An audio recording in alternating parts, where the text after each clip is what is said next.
Bonjour à tous, aujourd'hui je vous retrouve pour vous faire la présentation d'un oracle que j'ai reçu des éditions Très Daniel, que m'a gentiment envoyé ma belle Isabelle. Il s'agit d'un oracle très original, c'est l'oracle du mana, les secrets de la sagesse polynésienne. Donc c'est un oracle de Céline Hervé Bazin et qui a été illustré par Sophie Harris. Donc aujourd'hui on change de carte, je me suis installée sous ma terrasse sous le parasol parce qu'il fait super chaud et puis la lumière est meilleure dehors. D'ailleurs je vais vous montrer, regardez, à côté de moi vous avez mes deux vilaines dans leur panier, bien à leur aise, hein. Et vous voyez du coup mon jardin, voilà. Donc du coup, vous allez peut-être entendre le bruit des oiseaux, le bruit de l'étang, mais voilà. Eh bien, du coup, on va découvrir cet oracle ensemble. La vidéo va peut-être être un peu plus longue que d'habitude parce que c'est un oracle que je trouve très original et j'ai quand même envie de bien vous expliquer, eh bien, du coup, son histoire. Voilà. Donc, il arrive dans une très belle boîte, comme ça, j'adore les dessins. Moi, quand je vois polynésien, d'ailleurs, elle l'écrit dans le guidebook, ça me fait tout de suite penser au dessin animé Vaiana, voilà, que j'adore de Disney. Voilà, donc il a été édité aux éditions Vega. C'est marrant, cette boîte, ça fait trop penser à du bois. Alors, on va lire ce qui est écrit au dos. Le mana, une force mystique. Énergie sacrée venue des îles polynésiennes, le mana est un souffle et une approche de vie, invisible, indescriptible, insaisissable. Il unit les Polynésiens qui sont dotés de ce pouvoir intuitif et authentique. Riche de ses symboles, de ses divinités et de sa médecine traditionnelle, la sagesse polynésienne révèle de nombreux secrets encore peu connus. L'oracle du mana dévoile certaines de ses facettes et certains de ses mystères. En approchant le mana, c'est la connexion à vous-même, aux racines de votre âme et votre souffle qui va s'opérer. Les divinités, les plantes ou encore les mots tahitiens vous aideront à vous reconnecter à vos mémoires oubliées et à la profondeur de votre être. Laissez les vibrations des eaux lagunaires vous hypnotiser, le son de l'océan qui rencontre la barrière de corail vous bercer, l'onde douce de la brise vous apaiser. La Polynésie est une terre d'accueil, une terre magnifique qui invite au voyage et à la découverte des multiples sentiers qui font votre mana, votre force de vie et votre souffle d'énergie. Donc dans ce coffret, on a un livre de 184 pages, 54 cartes magnifiquement illustrées et un sac en coton pour protéger les cartes. Et il est au prix de 27 €. Voilà. Alors, c'est un très très beau coffret déjà. Regardez l'intérieur de la boîte, on dirait du bois. C'est super joli. Alors, on a le fameux livre qui est très épais. On a aussi imitation comme du bois. Et alors on a le fameux, l'intérieur de la boîte toujours comme du bois, hein. Et ce pochon en lin. Cette fois-ci ça change des pochons dorés ou argentés qu'on reçoit d'habitude aux éditions Très Daniel. Et c'est super joli. Voilà. Donc on va regarder le livre ensemble. Voilà, donc on a le sommaire avec une introduction. Ici on va vraiment vous expliquer tout ce qu'est le mana, puis comment utiliser l'oracle, puis on a les 54 cartes et leur signification. Voilà. Alors, l'introduction, je vais vous lire peut-être une partie. Le mana, une force mystique. Énergie sacrée venue des îles polynésiennes, le mana est une force. Un souffle et une approche de vie invisible, indescriptible, insaisissable. Le mana unit les Polynésiens qui sont dotés de ce pouvoir intuitif et authentique. Riche en symboles, en divinités et de sa médecine traditionnelle, la sagesse polynésienne révèle de nombreux secrets encore peu diffusés. L'oracle du mana dévoile certaines de ses facettes et certains de ses mystères. En approchant le mana, c'est la connexion à soi, aux racines de votre âme et à votre souffle qui va s'opérer. Les divinités, les plantes, les mots tahitiens vous aideront à vous reconnecter à vos mémoires oubliées et à la profondeur de votre être. Laissez les vibrations des eaux lagunaires vous hypnotiser, le son de l'océan rencontrer la barrière de corail vous bercer, l'onde douce de la brise vous apaiser. La Polynésie est une terre d'accueil, une terre magnifique qui invite au voyage et à la découverte des multiples sentiers qui font votre mana, votre force de vie et votre souffle de vie. Donc là, ça rejoint un petit peu du coup ce qui est écrit au dos. Alors là, elle nous explique que depuis son enfance, la Polynésie exerce sur elle une fascination, hein, les plages et tout ça, qu'elle a découvert le mana au détour de nombreuses rencontres polynésiennes.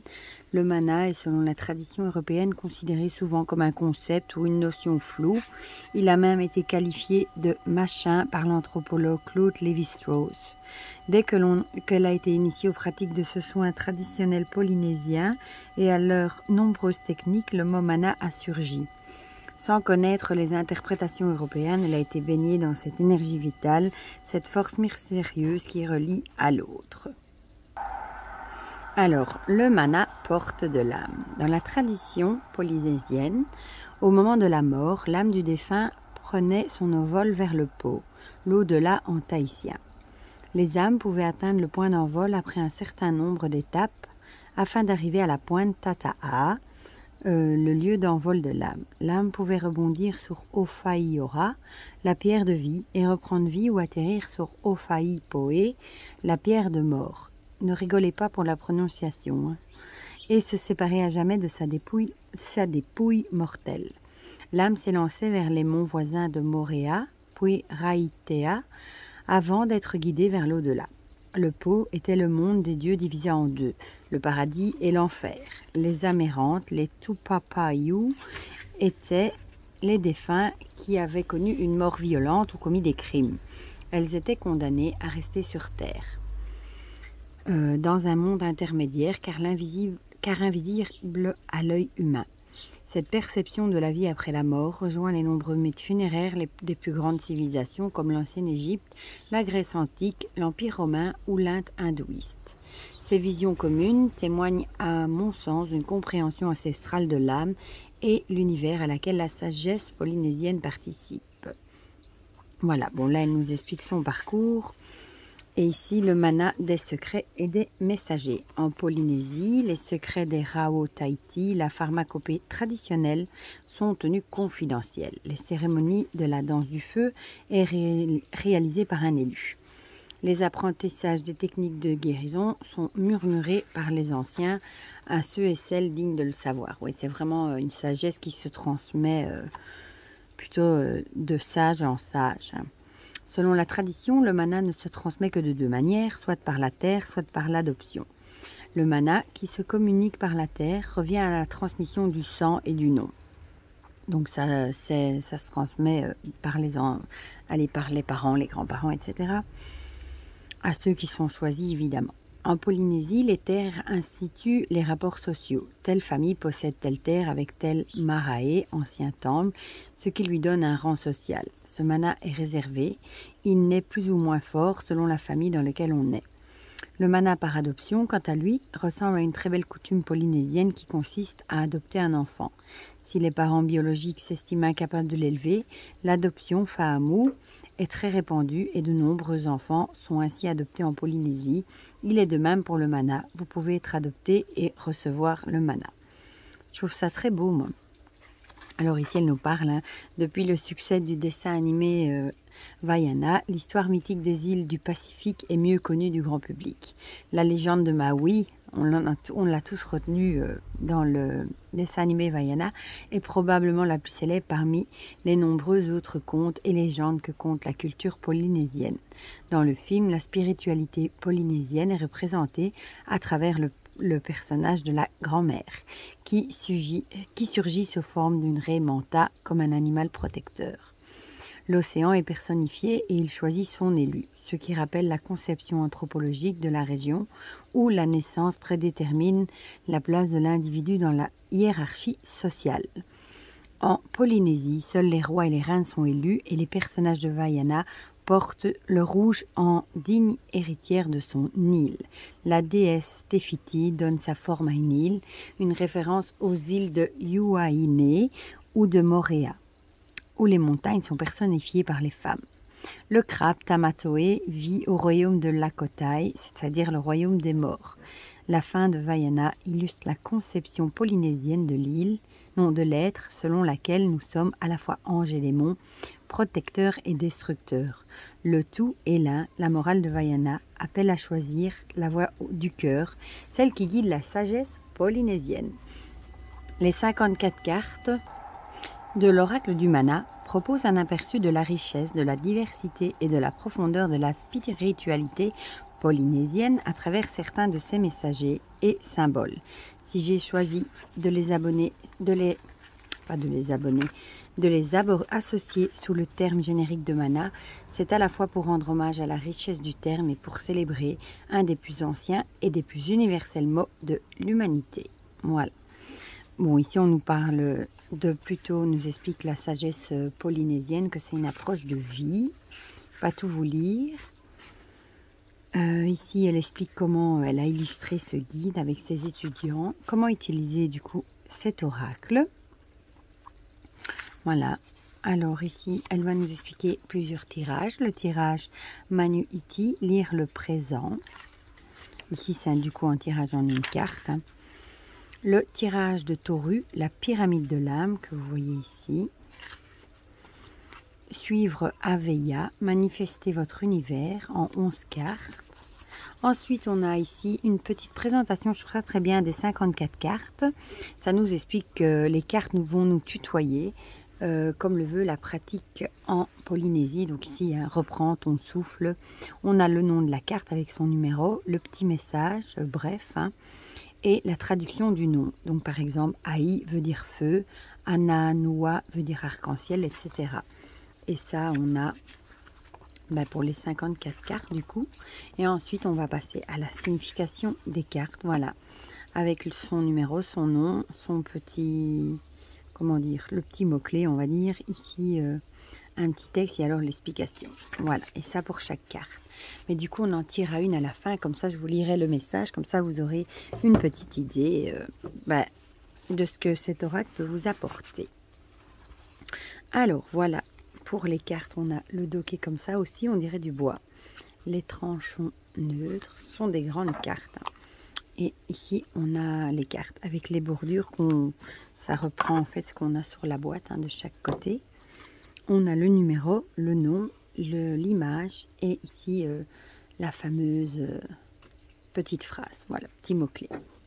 Voilà, donc reprends ton souffle. Nettoie ton feu. Ce sont des illustrations assez abstraites. Moi, elles me font même un peu penser à des sigils, mais je trouve que l'esprit du jeu est tellement beau que tout va bien ensemble, je trouve. Puise la force de ton arbre. Continue le chemin. Évidemment, ce n'est pas un jeu que vous allez utiliser en intuitif, hein, parce qu'en voyant ça, ça ne va pas vous parler. Il faudra vous référer évidemment au livre. Hein. Tu es compassion. Reconnais ta divinité, éclaire le mana de ton être, soit vie, soit être, la sagesse de l'âme te parle, assure ta vitalité, régénère ton mana, ancre ta vie. Ça me fait un peu penser au tatouage polynésien aussi, c'est vraiment ce genre de graphique. Nourris ton eau. Tu reconnais la pieuvre, tu as atteint l'espace des âmes. Exprime ton énergie féminine. Connecte-toi à l'autre. Nettoie, libère, transforme. L'univers t'appelle, l'écoutes-tu? Lis les étoiles et suis la voix. Reconnais ton jumeau d'âme. Prends ton envol. Et je le trouve vraiment original, je crois que c'est un des seuls. Oui, j'ai un oracle sur les animaux d'Hawaï, mais un oracle sur polynésien, ça j'avais pas et je trouve ça génial. Prends ton envol, reconnecte terre et ciel et terre. Bon, maintenant c'est un avion qui passe. Retrouve les cycles d'énergie. Cherche le soleil. Tu vibres la transformation. J'ai oublié de vous dire, les cartes sont super épaisses, de super qualité. Renoue avec le pouvoir de l'égotisme. Affirme la douceur, respecte ton bien-être. De quelle eau es-tu fait? Lave ton eau. Suis ton intuition. Décode les messages des couleurs. Préserve la pureté de ta perle, c'est joli ça. Ouvre la coquille de l'univers. affirme ton esprit créateur, révèle ton pouvoir de guérison, utilise l'huile de réparation. Et 50 cartes, c'est quand même déjà pas mal. Écrire le tapa réécrit ton mana. Accède au mana sacré. Renforce ton être. Affirme l'écriture de ton mana. Prends le temps de l'initiation. Fais sortir les douleurs enfermées. Préserve ta vulnérabilité. Invoque les esprits protecteurs. Et bon, ici, chaque mot est traduit en français dans le tableau que je vous ai montré. Écoute ton corps. Passe sous la protection de l'océan. Migre vers de nouveaux horizons. Nettoie les couches de ton âme. Ressuscite l'âme sacrée. Écoute l'esprit contrarié. Entends ton esprit ancien. Pose ton esprit.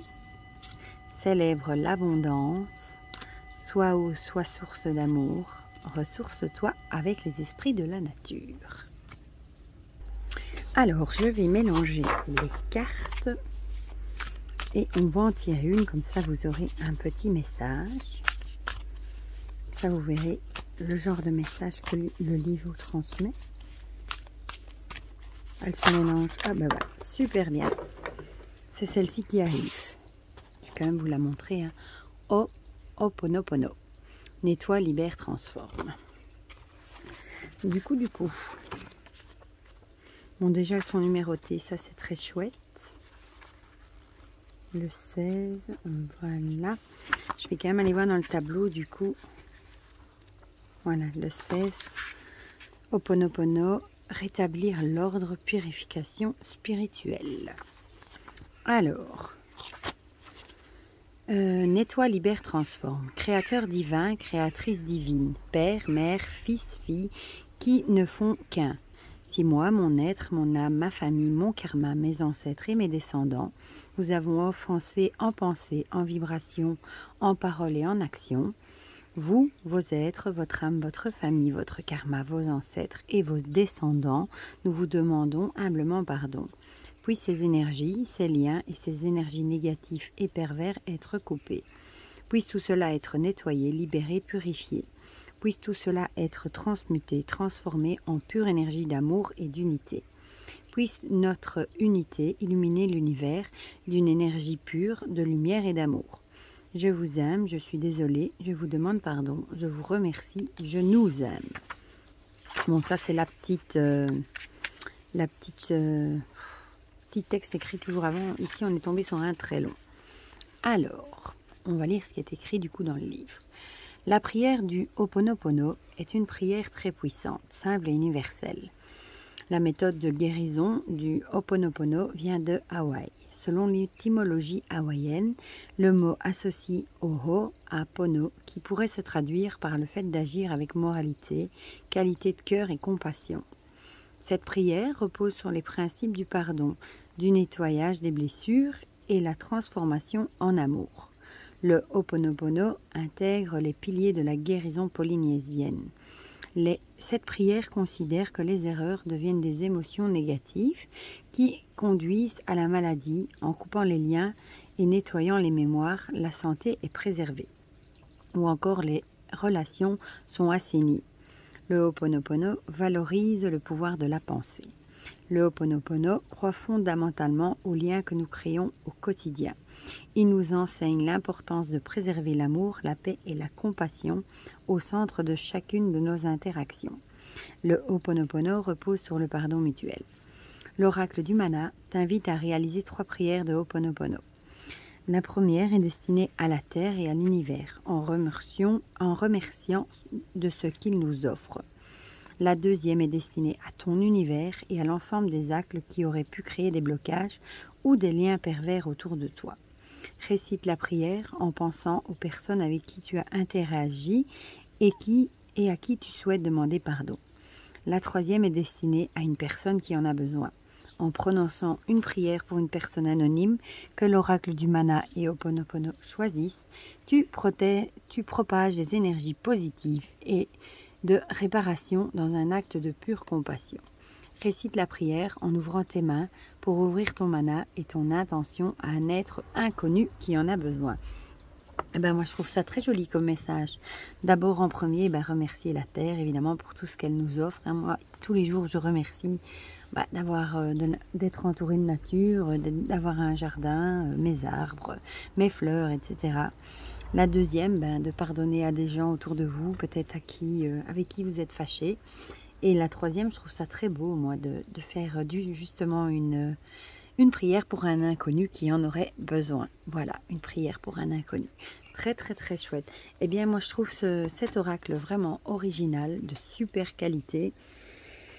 J'aime beaucoup les messages qu'il nous fait parvenir. Voilà, dites-moi du coup en commentaire si vous l'avez vu passer. C'est pas un oracle que j'ai beaucoup aperçu, à part un abonné qui m'en a parlé, qui m'a envoyé des photos. Franchement, moi, je l'avais absolument pas vu passer et je trouve qu'il mérite à être connu, vraiment. Voilà, dites-moi tout ça en commentaire, si ce genre d'oracle vous plaît, si vous le trouvez original. Dites-moi tout ça dans les commentaires, comme ça on partage tout ça ensemble comme d'habitude. Et je vous fais plein de gros bisous et prenez bien soin de vous. Et à bientôt pour de prochaines vidéos. Bisous bisous.